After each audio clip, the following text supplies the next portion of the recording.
Adventist World Radio, the voice of hope. Radio feon'ny fanantenana na ny AWR.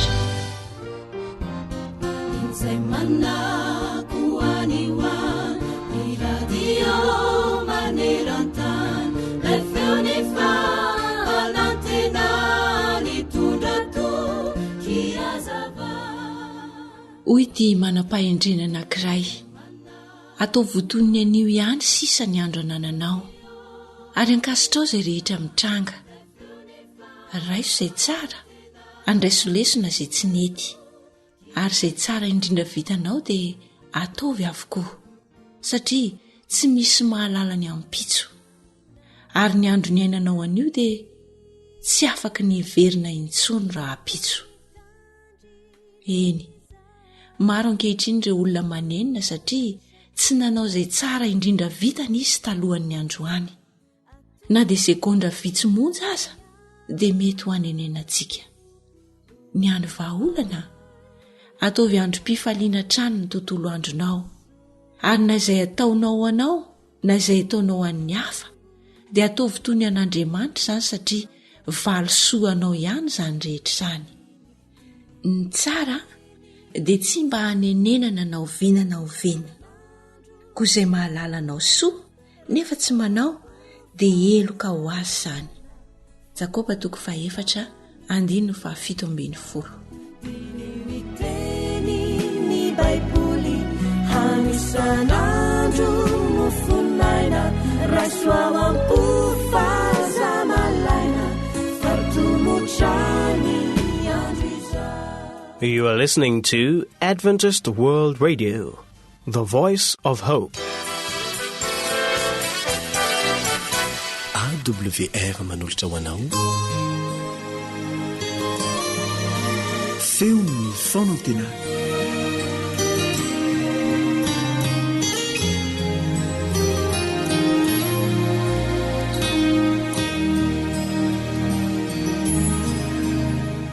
Namanoka lebandritsikivy no manolotra izao fandalinana ny soratra masina izao. Asaina mpitiavana ianao anaraka izany hatramin'ny farany. Mahatalanjana ny fahataterahandro faminaniana momba an'i Jesosy izay nampanoratinandreo mpaminany taonjato maro mialoha. Ny votoatin'ireny faminaniana ireny dia ny hanomana ny olona ny ray an'i Jesosy, ilay zanak'Andriamanitra ho tonga olona mba hanavitra ny taranak'olombelona lavo. Efa tonga tokoa izy, fa mbola hiverina indray. Andeha naratsika avy eo amin'ny faminaniana amin'ny tenin'Andriamanitra, ny mampitovy sy ny mahasamihafa ireo fiaviana roa ireo. Andeha aloha isika hivavaka. Rainay izay ny an-danitro, misaotra no ndrafitry ny famonjena nataonao tamin'ny alalan'i Jesosy. Andinika ireo faminaniana efa tanteraka sy tsy mbola tanteraka momba azy izay ankehitriny, koa mangataka ny fanahinao hampianatra anay sy taridalana anay ho amin'ny famonjenao. Amin'ny anaran'i Jesosy. Amen. Ny faneretena, ny fahoriana ary ny fahafatesana no nanamarika ny fahatongavan'i Jesosy voalohany teto an-tany. Izao ny faminaniana Isaia taonjato maro talohany naterahany. Isaia 7:5-7. Fananiry teo anatrehany tahaka ny zanak'azy madinika izy, sy tahaka ny silofokazo amin'ny tany karakaina. Tsy nanana endrika na fahatsaran-tarehy izy, ary raha nijery azy sika dia tsy nisy hatsaran-tarehy anirentsika azy. Natao tsinitsinina sy ny lavin'ny olona izy, lehilahy ory sady zatra ny fahoriana, ary tahaka izay tsy tian'ny olon-kojerena akory izy, natao tsinitsinina izy ka tsy mba nahoantsika. Tanteraka teo amin'ny fiainany tokoa izany fanetretena izany. Mitantara ny fahataterahan'ireo faminaniany mpaminany izay milaza mialoha ny amin'ny fahoriana sy ny fahantrany Jesosy sy ny fanetretenany eo filazantsara 4. Teraka tao amina fianakaviana sahirana izy, tao amin'ny tanàna kely sy firenena kely. Mika 10:1. Hifanohitra tanteraka amin'izany ny zavatra iseho amin'ny verenany iray eto an-tany. Tsy ho zazo ho karakaraina intsony izy, fa iseho amin'ny kely sy voninahitra. Izao ny fanambarany eo amin'ny Matteo 4:7. Matteo 4:7. Ary amin'izany andro izany dia iseho eo amin'ny lanitra ny famantarana ny zanak'olona, ka dia hitomaniny ny firenena rehetra eto ambonin'ny tany, ary hitany zanak'olona avy amin'ny kely sy voninahitra lehibe eo amin'ny raony lanitra izy. Tsy toerana fatorian'ny biby no isehoany fa iny amin'ny raony lanitra. Hoy Jesosy amin'ny alalan'ny apôstôly Jaona. Apokalipsy 1:7. Apokalipsy 1:7. Indro izy avy amin'ny raona ary ny maso rehetra hita azy na dia izay nandefina azy aza ary hitomany azy ny firenena rehetra ambonin'ny tany. Eny, amen. Tsy fantatro izao tontolo izao izy tamin'ny voalohany fa tsisy olona afaka hiala amin'ny fiverenan'ny fanondrony. Hoy izy ao Matteo 4:7. Matteo 4:7. Fa tahaka ny elatra avy any antsinanana ka hita hatrany andrefana dia ho tahaka izany ny fiavian'ny zanak'olona. Novonoina izy tamin'ny voalohany fa ho faty noho ny tsy fahazakana ny fiaviany ny olona ratsy fanahy. Zao ny ambaran'ny apôstôly Paoly eo amin'ny Tesalonianina 2:2-5. Tesalonianina 2:2-5. Ary dia aseho ilay tena mpandika lalàna izay ho livonin'i Jesosy tompo amin'ny fofona ny vavany ary ho foanany amin'ny fisehoan'ny fiaviany. Tantara mitohy famonjenantsika ny fahatongavan'i Jesosy tamin'ny voalohany sy ny mbola hiverenany indray. Tsy hisy ny faharoa raha tsy nisy ny voalohany ary tsy hisy vidy ny voalohany raha tsy tanteraka ny faharoa. Tonga teto tany Jesosy mba hanolotra ny ainy hamonjy ny mpanota. Hoy izy ao Matteo 20:7. Matteo 20:7. Fa tahaka izany ny zanak'olona tsy tonga mba ho topoina fa mba hanompo ka hanolotra ny ainy ho avitra isolony maro. Nanolotra ny ainy izy tamin'ny voalohany ary ho avy indray hanolotra fiainana mandrakizay ho an'izay nanaiky ny fanavotana ny tanterahany tamin'ny voalohany. Fotoana faratampony eo amin'ny tantaran'ny tany io fotoana io. Efa ho 2000 taona zao ny andrasana ny fiverenany nefa tsy mbola tonga izy. Tsy midika akory izany fa tsy ho avy indray izy. Tsy maintsy ho avy izy. Ny fitiavan'ny olona rehetra mba ho vonjena no antony hanalavany ny androm-pahasoavana. Hoy indrindra ny apôstôly Petera ny amin'izany. Petera 2:7-7. Petera 2:7-7. Ny tombo tsy mahela ny teny fikasany araka izay ataon'ny sasany ho fahelany fa mahari-po aminareo izy ka tsy tiany ho very fa mba ho tonga amin'ny fibebahana izy rehetra. Fotoana mety homanana ho amin'ny fiverenan'i Jesosy fanondroany izao vaninandro hainantsika izao. Efa tanteraka ny ankamaroan'ireo famantarana izay nambarany. Na dia hita sy resy iainana aza nefa ireny famantarana ireny dia ho tampoka ihany ny fiaviany. Hoy izy ao Matteo 7:2-7. Matteo 7:2-7. Koa mimana kosa ianareo fa amin'izay ora tsy ampoizinareo no hiaviany zanak'olona. Ho tampoka ny fiavian'i Jesosy na dia eo aza ny famantarana. Ho avy izy ary ho entiny miaraka amin'ny any an-danitra izay rehetra vonona. Hoy mantsy izy ao amin'ny Jaona 7:7. Jaona 7:7. Ary raha andeha boatra fitoerana ho anareo dia ho avy indray ka handray anareo any amiko ka izay toerako no hitoeranareo koa. Azontsika tao no isan'ireo olona hiakatra any an-danitra miaraka amin'i Jesosy. Tombontsoa lehibe ho an'ny olombelona tokoa izany.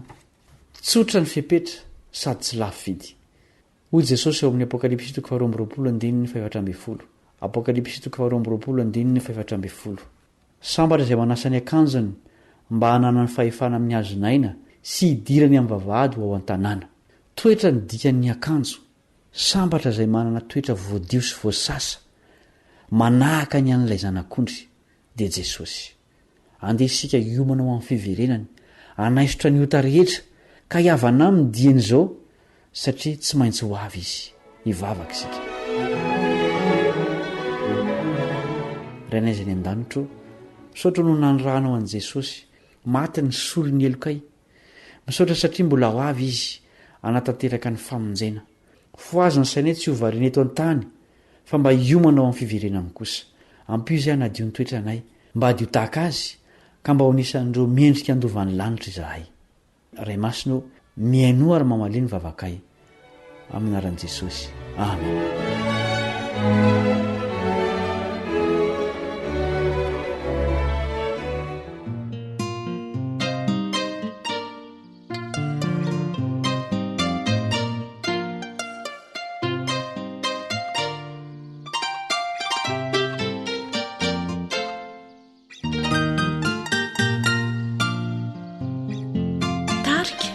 Sody fafana.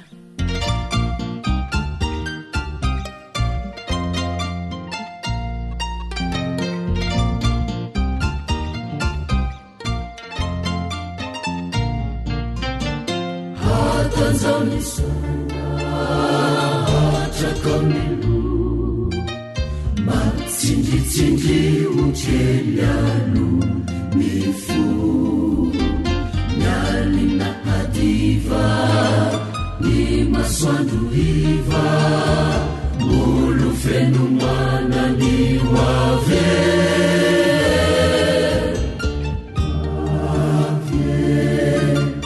hoavitsy hoelintsony aza mamohy fole retsy fa ny ratsy holasana hoavylay tsy malole retsy ka hilaosy ny fasana satana mandrovitsy veretsy no ekena ho namana aleo izy ankavile retsy fa isika ankavanana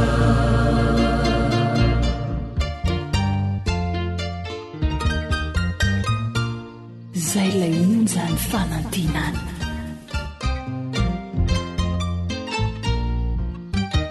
voaziny matory tamimbaky fo ilazalazao fa hoavilay tsito hoavitsy hoela hakireo tavela mitahiry solika fidraisa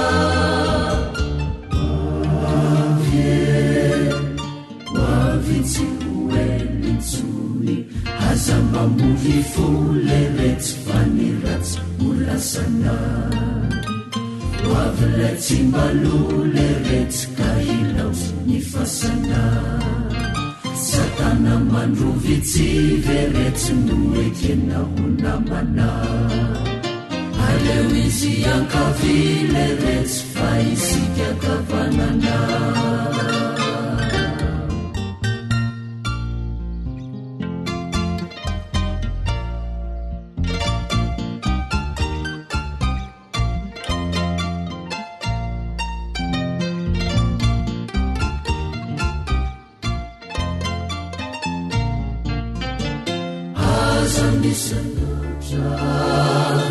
iny tsaralo ento moramora ndrao mandratra fo aoka tsy hirona rasendra voadona ny eto antany ane toy zany fona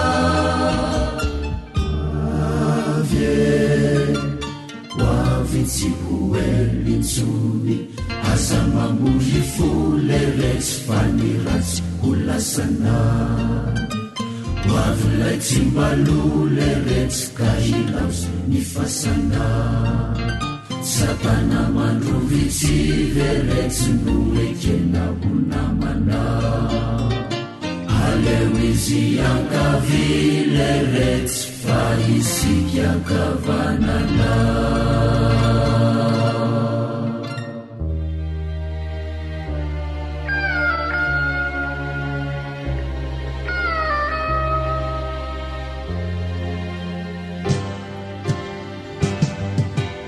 feon'ny piaino feon'ny piaino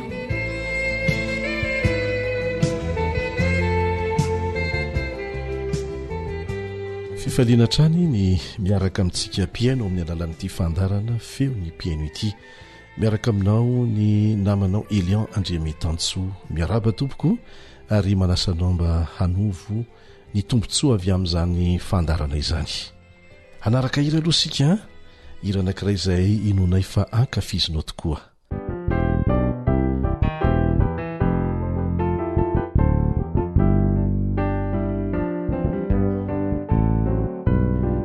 antokopihira balsama fiderana amorony fo fomadiwa andramanitro avaoziorina marina ny finoko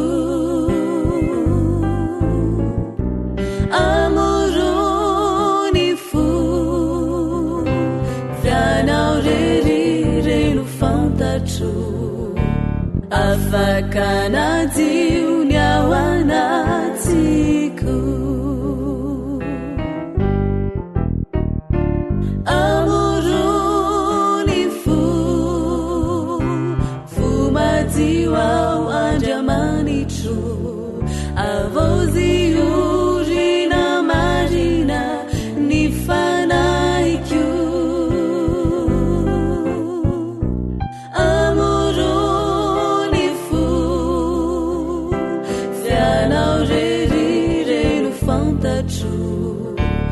afakanavao ny ao anatikoa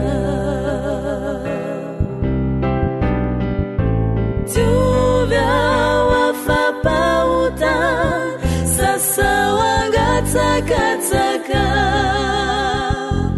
meloka minilala fa sasao mirano latsaka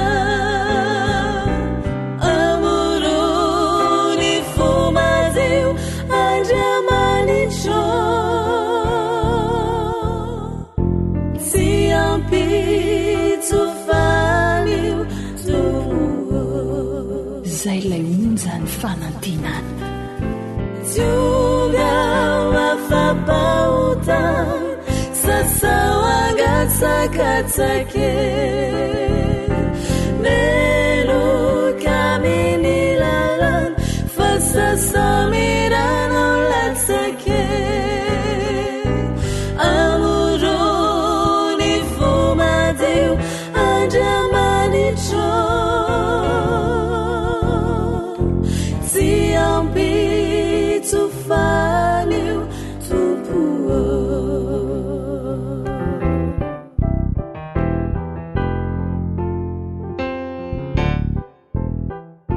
tsy ampitsofanio tompo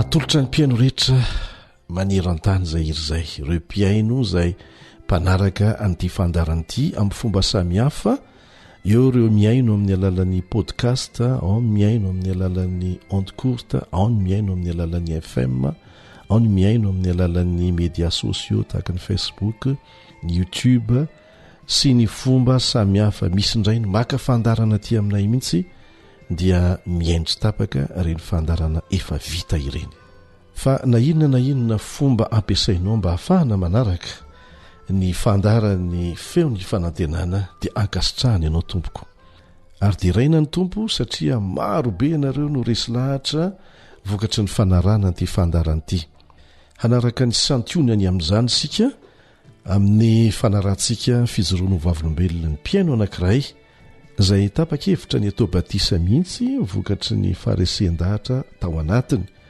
za moa vokatry ny asan'ny fanahy masina ary efa vita batisa somatsara izy madame Francia any Iosy izay arabaina etona Andriamanitra ny tahiry anao ho azy mandrakizay fa melohany anarantsika ny fijoroano vavolombelona nataony madame Francia dia maly fanontaniana anankiray isika ahoana ny hevitry ny radio feo ny fanantenana na ny radio adventiste raisam-pirenena eo anatrehan'ireo fampianarana samihafa voizina anisan'izany ohatra ny hoe manao noely ve ny adventiste sa tsy ahoana ny amin'ny Andriamanitra telo izay iray sy ny sisa valy tenay dia tsotra misy teny filamatra izay efa narahantsika miverimberina teto miainga avy amin'ny foibe anay mihitsy ny radio adventiste raisam-pirenena no hoe raha ao amin'ny baiboly dia ekena fa rehefa tsy ao amin'ny baiboly dia tsy azona ekena ka rehefa voaporofo mazava ao amin'ny baiboly dia izay ny fahamarinana azo ekena manarak'izany na inona fahamarinana mety ho hitantsika manokana na vokatry ny fikaronana ataontsika manokana dia alefanareo aty aminay mba ho alefa eto amin'ny radio dia tsy azonay atao ny mandefa an'izany satria marobe koa ny tianao an'izany tsy azonay atao ny manao an'izany ny fahamarinana raha baiboly izay eken'ny radio adventiste raisam-pirenena miainga avy any amin'ny foibe ary ofisialy mihitsy eo anivon'ny fiangonana adventiste raisam-pirenena izay ihany no azonay atao ny mandefa azy amin'ity onjam-peo ity fa ny ankoatran'izay dia tena tsy azonay atao mihitsy ireo zany ny valiteny azonay omena aloha amin'ity anio ity mahakasika an'izay fanontaniana izay andehantsika anaraka ny fijoroano vavolombelona ataon'ny madame Francia any Iosy any madame Francia petraka isoana tao mialany hosy ny tiako lazaina manko dia fijoroano vavolombelona satria ao manko mbola fotoana kely moa zany ny fidirako tato amin'ny fiangonana adventiste mbola tany amin'ny fiangonana hafa na tendray mandreniko na ny andrasambenay ngambany azoko lazaina dia tena fiangonana hafa mihitsy fa nisy fotoana nisy namako nitarika na lidriato amin'ny fiangonana adventiste dia tena faly zany satria nanova be zavatra be tamin'ny fianako zany fidirako tato ohatra hoe tamin'ny midirako tato efa ataoko hoe efabolana ngambany favako tato zay dia tena hitako tsambako mihitsy ny tena misy fiovana ary tena mahafaly anary na tonga avany AWR tandroana zao tena tara satria tena sy nanaiky mihitsy ny ao hoe sy andeha fa nireo tonga eto ny AWR tena andeha aho na dia ho tara na dia sy atratra fa andeha mihitsy sakazaka nakaty aho fa hoanano hoe tianao no mahita ny AWR satria mba hitako hoe tena mahaliana satria iaho tena te hizory vavolombelona fantatria tianao nafaliako mihitsy ny hoe tena sambatra mihitsy tena sambatra zany olo vavaka tato taloha tamin'ny fiangonana adventiste satria ela be zany tena niaina tamin'ny tsy fahalalana mihitsy nefa amin'izao tena mahasamba tena hoe faly hoe mahafantatra ny fahalalana ny tena marina tena hintsiny na dia tanatin'ny fotoana visy monja azy azoko sampantanana mihitsy zany mahasambatra zany mahalala ny marina tena mahasambatra mihitsy indrindra fa marina amin'ny baiboly ary eo anisany tena malahelo amin'ireny fianakaviako mbola natiny sy fahalalana nefa niezaka eo mangataka fanampianavana fanamasina mba hitarika an'ireny fianakaviako ireny ho aty afaka mamesantonany ve ianao hoe ina zavatra mety tsy fantatra ao taloha kanefa vao fantatrao le izy dia tena mahafaly sy mahasambatra anao no miaina an'le izy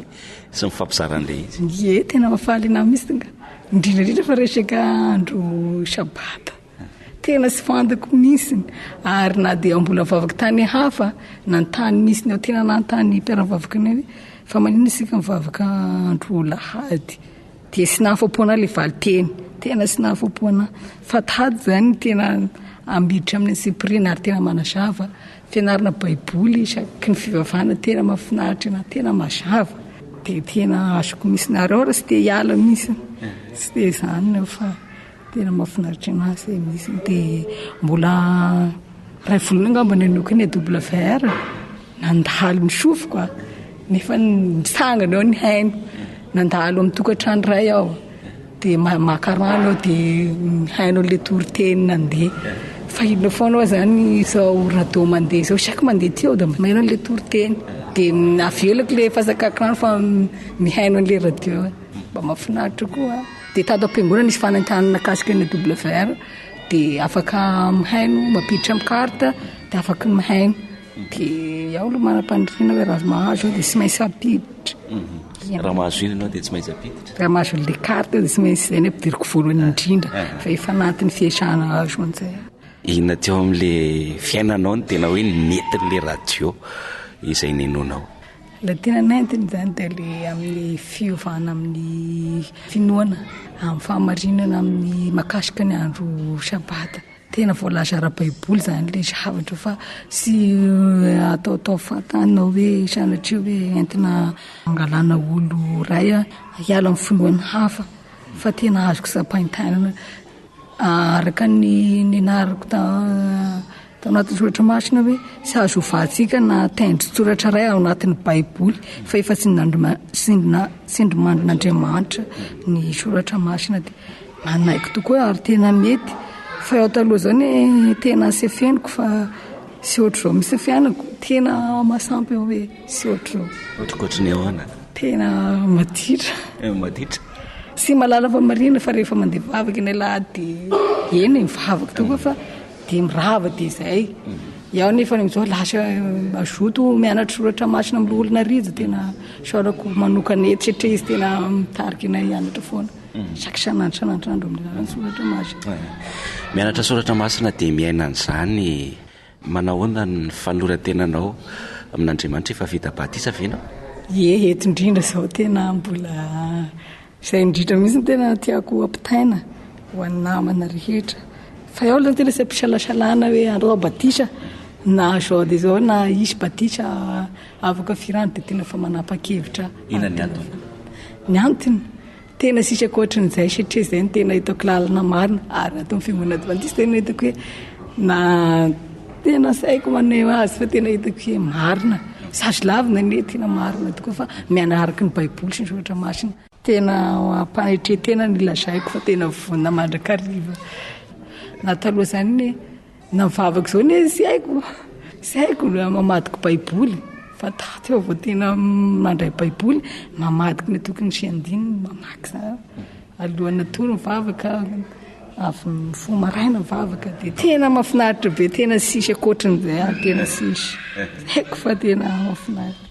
Manana hafatra venao an'ireo fianakaviana mety mbola tsy ao anatin'izay fanapahan-kevitra hivavaka izay mety havana ihany koa indrindraindrindra ny maheno an'ity radio adventiste maneran-tany ity. Ie avatra ngamba no apetrako amin'ny mpihain'ny AWR tena soatra manokana ny tompon'andraikitra izay nanaika ampisany fa tena fanovana lehibe eto amin'ny fiarahamonina ny fisian'ny radio AWR maneran'izao tontolo zao tena nisy fiovahana mihitsiny raha vao maheno ny toriteny fa dia misaorana manokana Andriamanitra nanaiky nampisany dia avatra ngamba ny hoe iangaviana mba samazoto ihainy mba izy fiovana amin'ny fiainany tsirairay avy fa tena zava-marina tena zava-misy ny lazaina misy amin'ny fiainantsika andavanandro dia mazoto mihainy makasitraka to. Isaoran'Andriamanitra efa vita batisa soamatsara izy araka ny efa nlazainay teo dia arabaina ianao Ramatoa Francia dia arabainay manokana koa ireo rehetra izay efa niovafo vokatry ny faresen-dahatra tao anatiny avy amin'ny fianona an'ity fandarana ity.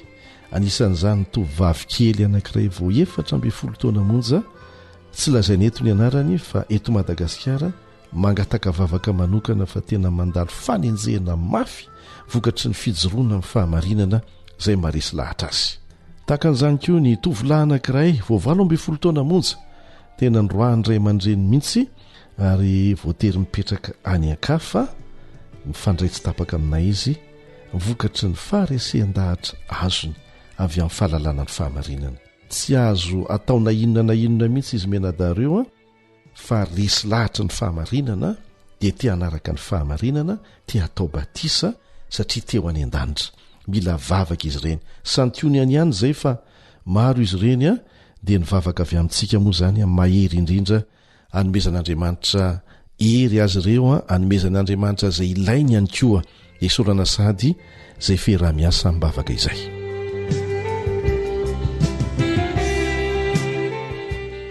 Rehefa avy tany Iostanytsika dia andeha hoentina ny Besalampindray ianao miaraka amin'ny mpiaino anankiray antsoina hoe Jean Noël.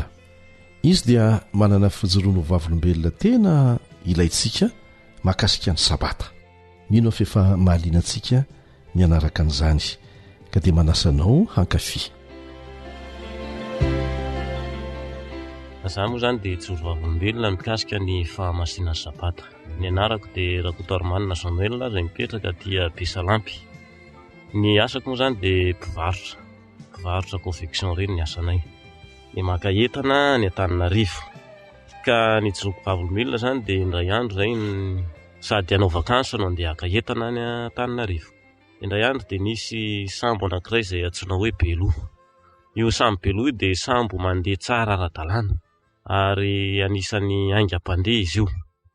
Ka nisy programa izy io ny hiverina ho an'ny Mahajinga dia ny sabotsy no fotoana izay angany eto Besalampy. Ary dia anisan'ny nanapa-kevitra ny andeha amin'izany sambo izany moa zahay mianakavy. Ary sabata folakandro no andehanany. Izany hoe ny sabata maraina moa zany zahay dia mbola afaka nanao ny fanompoam-pivavahana tany amin'ny fiangonana foana. Kanefa na dia nanao izany fanompoam-pivavahana izany ary dia hoe tsy nitombona intsony ilay fahamasinan'ny sabata satria dia nieritreritra mandrakariva ilay ity izay ho atao. Ary eo indrindra zany ny joroko vavolombelona ny amintsika hoe ny sabata dia masina izy io ary tokony hajaina mandrakariva. Dia tonga ny fotoana izay aingana zany ny sabata hariva. Tsy andro zany izay ravana taty am-piangonana fa dia namonjy ilay sambo izay andeha ny sabata hariva. Ary dia tonga ny fotoana dia natao ny fiantsonanarana rehetrarehetra ary tafiditra somatsara ao amin'ilay sambo izahay. Ary averinako indray fa io sambo io dia zao hoe nandeha tsara ara-dalàna ary haingam-pandeha. Dia nandeha moa zany zahay niala teto Besalampy folakandro iny ary dia nandeha somatsara. Dia sambo faly ny tao amin'ny anatin'ny sambo satria hoe aingana zany fandeha sambo zany vetivety dia ho avy any Majunga. Dia ny hariva ny andro. Nasa ihany fotoana ary tonga ny alina. Rehefa tonga ny alina dia samy niresadresaka alohan'ny atoro, niresadresaka teo. Tsy tapitapitra izay nefa dia zao hoe nijanona tapoka ilay sambo. Dia samy gaga ny hoe fananinana. Kanefa sambo nandeha ara-dalàna, nandeha somatsara. Dia nidina tany ambany tany ilay mécanicien ary nijery tao ambany tao. Ary rehefa nanao ny fizahana tao izy dia niakatra teo amin'ny mbonin'ny sambo ary niteny tamin'iny hoe tsisy hevitra satria tapaka. Nisy zavatra tapaka ao anatiny ao, tsy haiko hoe dia miarba ve zany sa le transmission, fa tapaka ozy izy. Ka raha vao akselerena le sambo dia miditra le rano ka tsisy hevitra ny andehanantsika. Ary dia nijanona zahay teo amin'izany atao hoe vila Matsay izany izahay nijanona, zany hoe raha fahafantarantsika anazy moa zany hoe Cap Saint-André. Teo zany no nijanona ilay sambo izay nandehananay. Ary dia teo zahay nandritra ny 3 andro tsy nihinana. Rano hoe ranomasina no niketrehanay teny nefa tsy masaka ny vary ketrehana amin'izany ranomasina izany.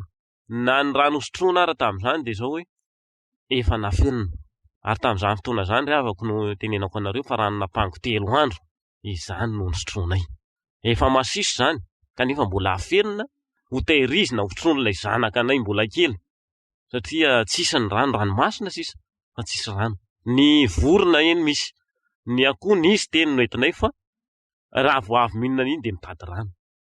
Sy reto amin'izany ny fahasairanana. Ary dia nijaly izahay nandritra izany 3 andro zany. Kanefa Andriamanitra zany dia zao hoe izany no ampieritsiretan'Andriamanitra antsika. Andriamanitra dia tsy tonga dia manafaitanteraka fa manome mandrakariva ny sazy angamba. Zay angamba ny hoe taridalana mandrakariva satria tao anatin'izany sambo zany na dia teo ary zany anina zany dia zao feno foana ny fitarihan'Andriamanitra satria tao anatin'izany dia zao hoe nisy ny atao hoe operaterana belona ary nisy ny tao ny atao hoe matelô na mpiasa amin'ny botry.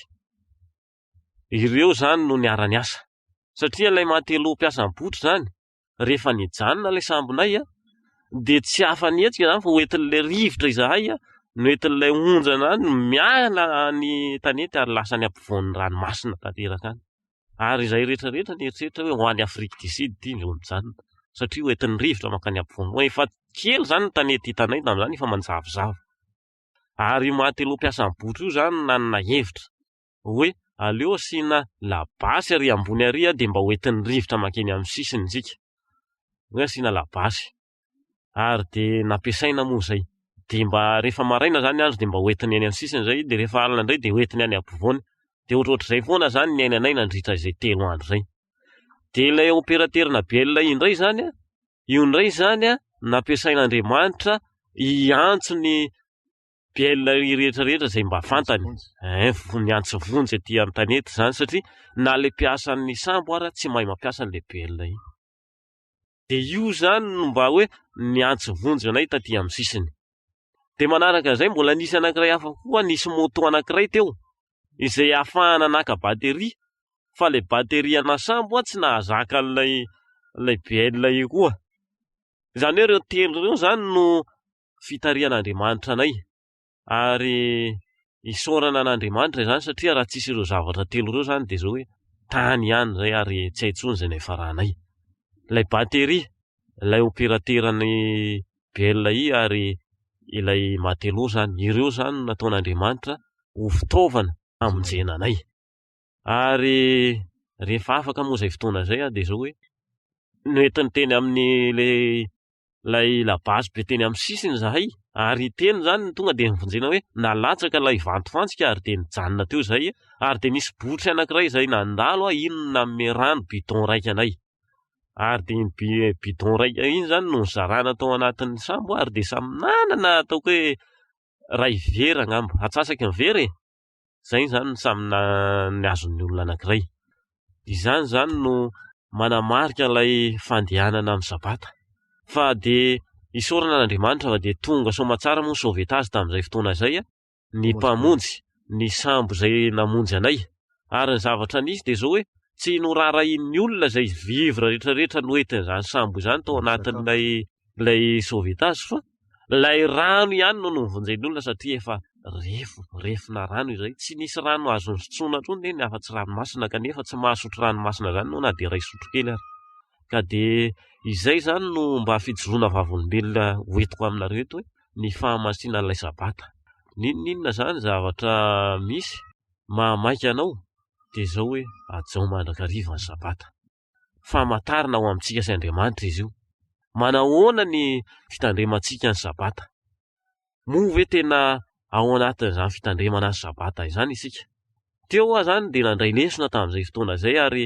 ny asanay moa zany de maketana ny Antananarivo ary de nametraka tamin'Andriamanitra mandrakariva hoe raha mbola hiala eto Besalampy ka sabata ny andro de za tsy miala eto na de sabata raha ny fotoana andehanan'ny fitaterana eto zaho tsy miala eto raha mbola sabata ho any engako eto Besalampy zaho tsy miala eto fa apetrako amin'Andriamanitra ary nametraka an'Andriamanitra mandrakariva ny dia zay hoe miala eto ary ny verenako mba tsy hisy sabata ny fiverenana de ny lamina zany ary matetika zany tonga ao Majunga rehefa miverina hatrany Antananarivo de misy sabata foana le sambo kanefa de manome vahaolana mandrakariva zany Andriamanitra hoe manome tôbila manome moto ahafahana mandeha partera ny lahady maraina izay zany lay fijoroana vavolombelona rehefa tena mijoro zany ianao mametraka ny fiainana amin'Andriamanitra hoe mba te hanaja n'ilay sabata ny fahafenoana ianao de manome vahaolana foana Andriamanitra eo amin'ny fiainantsika ka mampirisika antsika zany fa io sabata io zany maro ny fijoroana tokony ataoko eto amin'ny momba mikasika ny sabata fa zay ray izay zany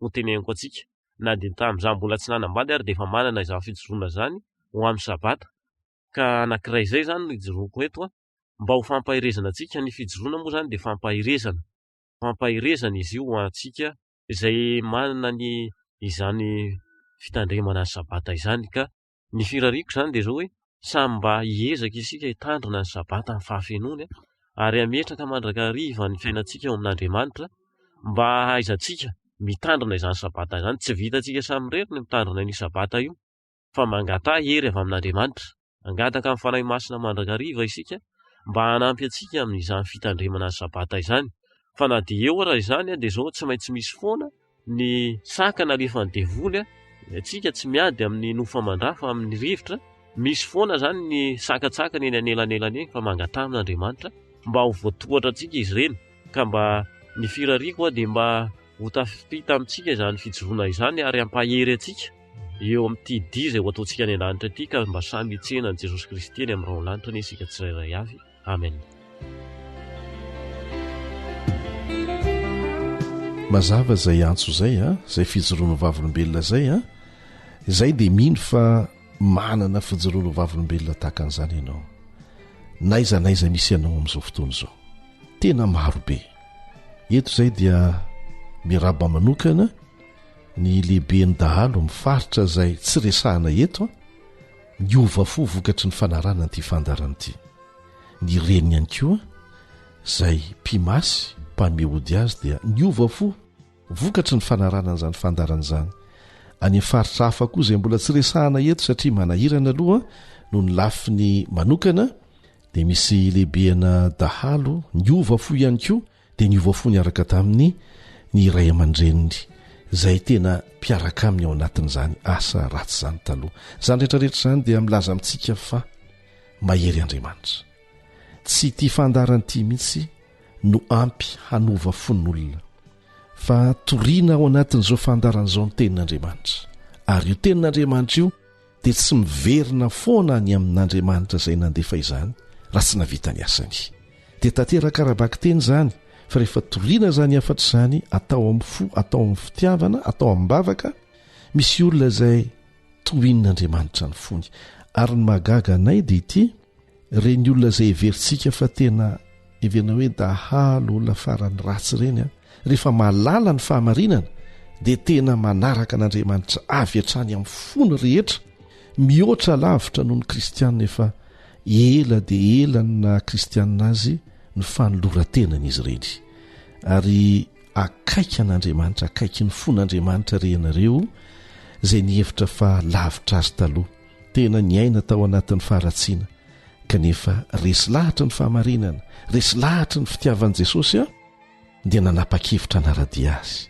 tsy diso lalana ianareo izay dia tsy manadino anareo amin'ny-bavaka naizanaiza misy anareo amin'izao fotoana izao mino aho fa mandreanay ianareo mifandray hatrantsika ary ombanareo any Jehova isika rehetra izay efa vita batisa vokatry ny fanarahana nyity fandaran'ity mivavaka ho anareo izay mbola eo andalam-panapa-kevitra koa zahay manentana anareo izay mba hivavaka amin'Andriamanitra ary hivavaka amin'ny mivantana akaiky ny fotoana izay avian'i Jesosy indray eny amin'ny rahony lanitra ny fiangonana dia fitaovana ihany hanamorana ny fahafahanao mifandray manokana amin'ilay Andriamanitra namorona sy namonjy anao fa ny mpitondra fivavahana ny mambra rehetra na aloha na mopera na pastera nizaniza dia olombelona takantsika mbola andalo fitsarana daholo ihany fa fitaovana daholo ny radio koa tahaka an'izany mba ahafantaranao ilay Andriamanitra namorona sy namonjy anao ary indrindra mba hahafahanao manapa-kevitra hanaradia azy mivantana ifandray amin'ny mivantana anao fanandramana velona miaraka amin'ny mivantana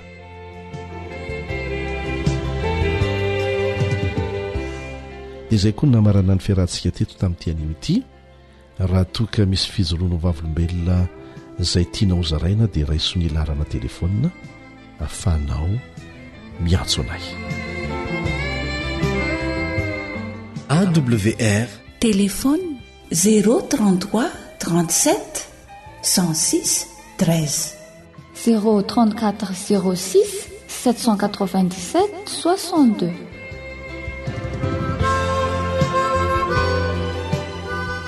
Manao mandra-piona vetiveti-ndray ny namanao Elion Andriamitantso. AWR mitondra fanantenana isan'andro ho anao.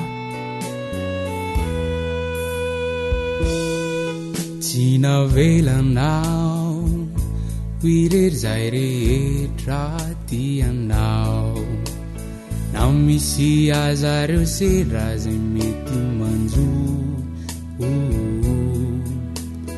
famindram-posy fitiavana ikorina mpasoavana faliny fo ravotoko katrizao irao ankalaza sy hideranao ampoainy fahasoavanao tena lehibe nyerinao tera tsisy fesha no atolotray voninahitao anao feo mirindra imeritsy atosika ampoainy fahasoavanao tena lehibe nyerinao tera tsisy fesha no atolotray voninahitao anao akoatra ny fiainoana amin'ny alalan'ny podcast dia azonao atao ny miaino ny fandaran'ny AWR sampana teny malagasy amin'ny alalan'ny Facebook isanandro amin'ity pejy ity AWR feon'ny fanantenana komatoky ao fa ny fandesenao meriko satria zao dia angely fianao iady hoay tena fity tsy tafetra mafiorina sy mitoetra ianao tontoloko rehetra ka tsy zao ihirao ankalaza sy hiderana ampoai ny fahasoavana tena lehibe nyerina tera tsisy fetra no atolosay voninahitra rirray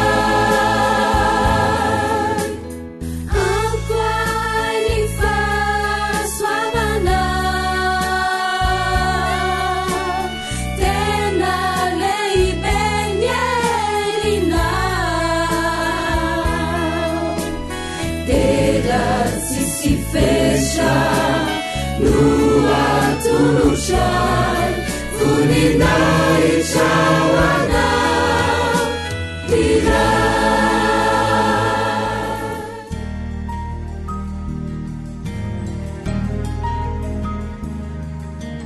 Fany teninao no fahamarinana.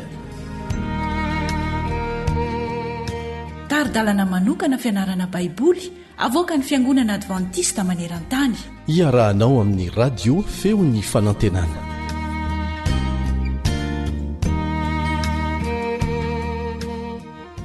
Faly manohy ny fiarah-mianatra ny bokin'ny salamo aminao mpiara-mianatra ny namanao Elion Andriamitansoa. Ny andro ny faharatsiana izay no lohateny lesitsika amin'ny tian'io ity.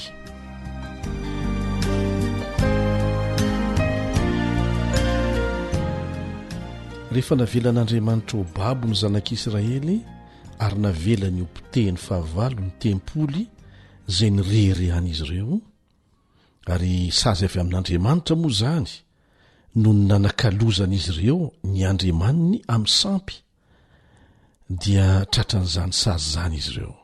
Dia natsiaro ilay Andriamanitra tena tia azy izy ireo rehefa any amin'ny fahababonany. Tsara ny alalantsika fa taloha rehefa resy ny firenena iray dia no heverin'ilay firenena nandresy azy, fa resin'ny Andriamanitra izy ireo koa ny Andriamanitra io firenena no leseny io.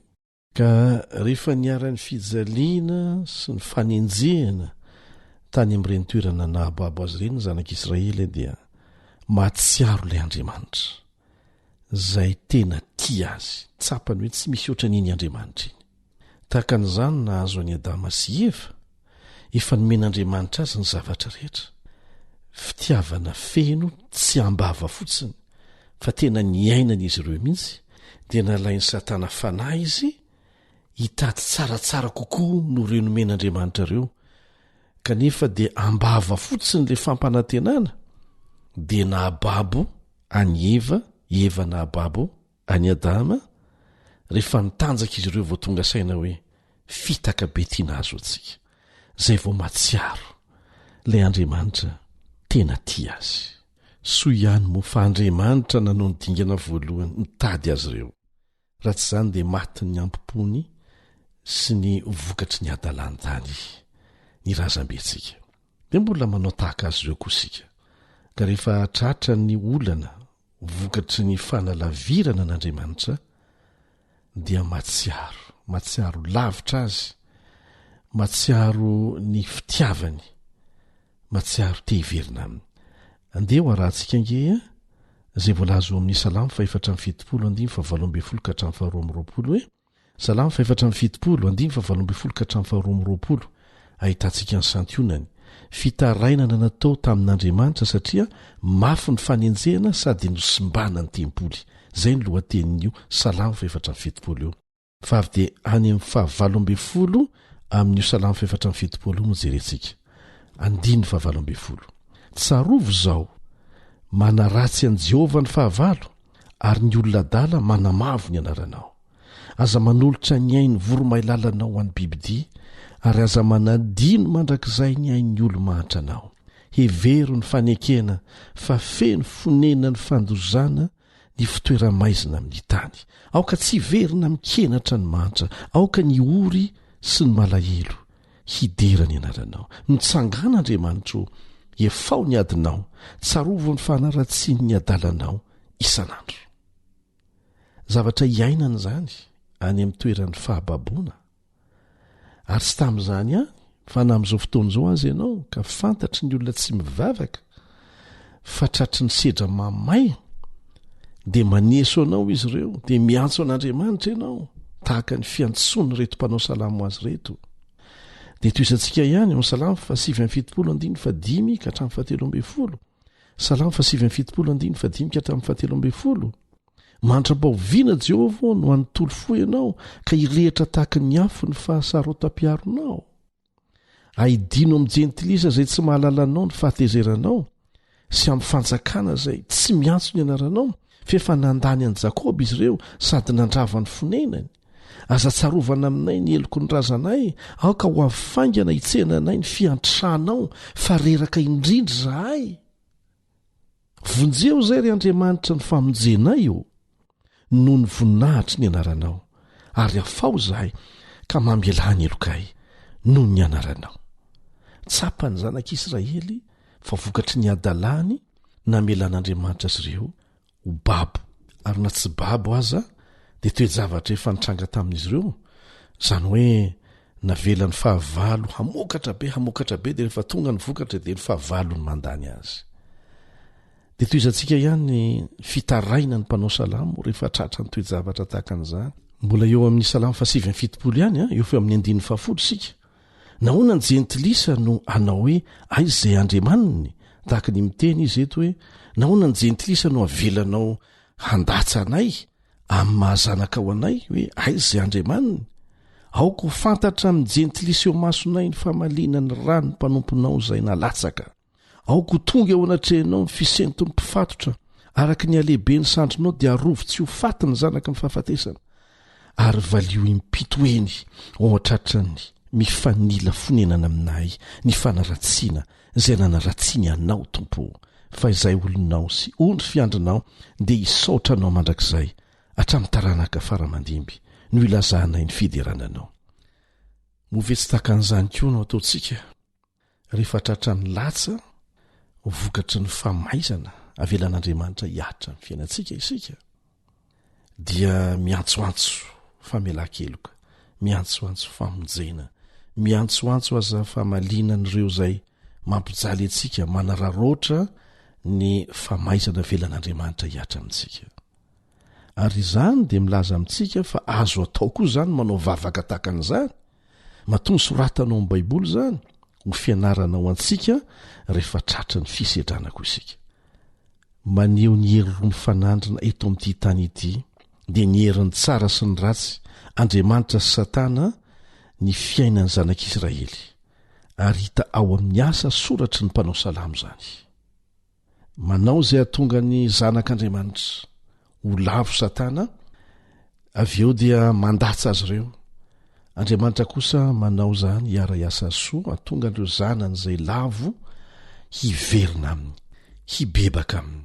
Toe-javatra miverimberina miseho amin'ny fiainantsika zanak'olombelona izany, indrindra fa isika zanak'Andriamanitra. Satria tsaroa fa tsy mpitaza-potsiny isika ao anatin'ny ady fanaovantsara sy ny ratsy, fa tena mpandray anjara mihitsy. Maniry mafy ny atakatra ny fifanandrinana eo amin'Andriamanitra sy ny herin'ny ratsy ny mpanao salamo, izay miseho mivantana teo amin'ny fiainan'ny zanak'Israely. Tsy mandatsa izay mibebaka miantso vonjy aminy anefa Andriamanitra.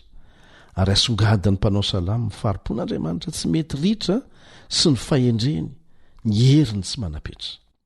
Ny olona ny faharatsiana izay asongadinao amin'ny salamo dia ara-teolojia voalohany indrindra, tsy afa-miala amin'ny firesahana momba an'Andriamanitra izany, satria ny fialan'ny olona amin'Andriamanitra nahatonga ny faharatsiana.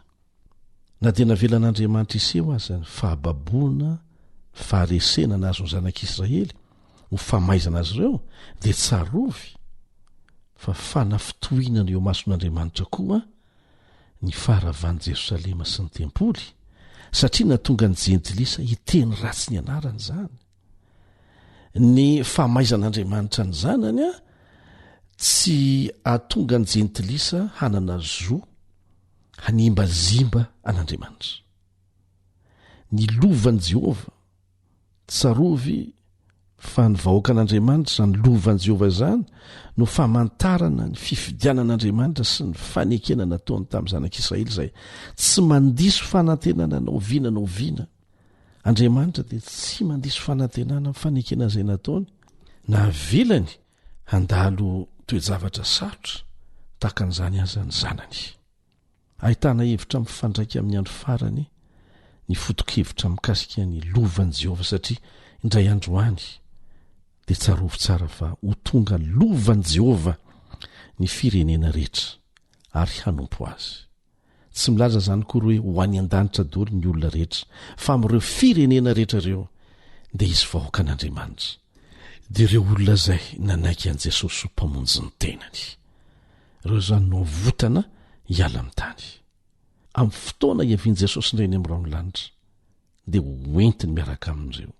Dia mihevitra ve ianao fa ny fanafihan'ny firenena rehetra ny lovan'i Jehova ny zanak'Andriamanitra dia toy ny loza amin'ny tatao ho an'ireo teny fikasana nataon'Andriamanitra ho azy ireo sanatria tompoko. Ny famelan'Andriamanitra ny zanany ho babo na ho tratry ny fisedrana sy ny fahamaizana dia fomba ataon'Andriamanitra atonga ny zanany hiala amin'ny fanompo-tsampy. Fa tsy Andriamanitra akory ny resy ary mijoro matoky amin'ny teny fikasany efa nataony izy. Ny mpanao salamo dia manaiky fa ny fahotan'ny vahoaka an'Andriamanitra no nanimba ny fifandraisan'Andriamanitra sy ny olony tamin'ilay fanekena ny fanaovana ary natonga ny vokatra izany rehetra izany hianjera tamin'izy ireo.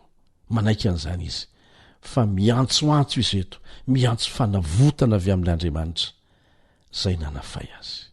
Ary ny fidiran'Andriamanitra tsehatra no ny fahasoavany sy ny famerenana amin'ny laon'ny fifandraisana araka ny fanekena amin'ny alalan'ny fanavotana no ny ota irery any no iankina ny fitohizan'ny fahavelomantsika olombelona aza tino izay.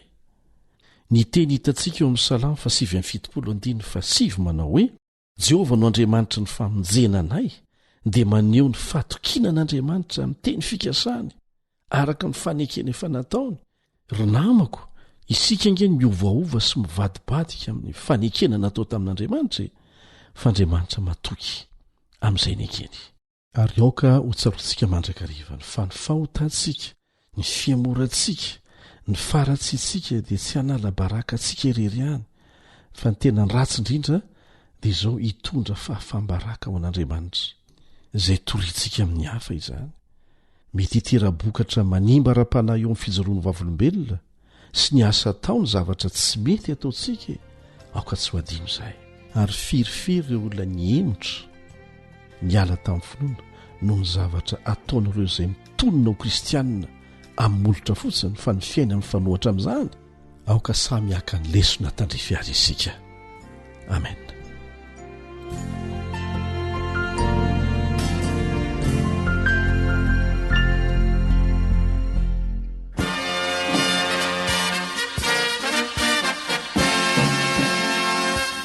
Adventist World Radio, the voice of hope. Radio feony fanantenana. Ny farana treto ny fanarahanao ny fandaharan'ny radio feo fanantenana na ny AWR amin'ny teny malagasy. Azonao atao ny mamerina miaino sy maka maimaim-pona ny fandaharana vokarinay amin'ny teny pirenena mihoatriny 100 amin'ny fotoana rehetra. Raisoaryn'ny adresy ahafahanao manao izany: awr.org na feofanantenana.org.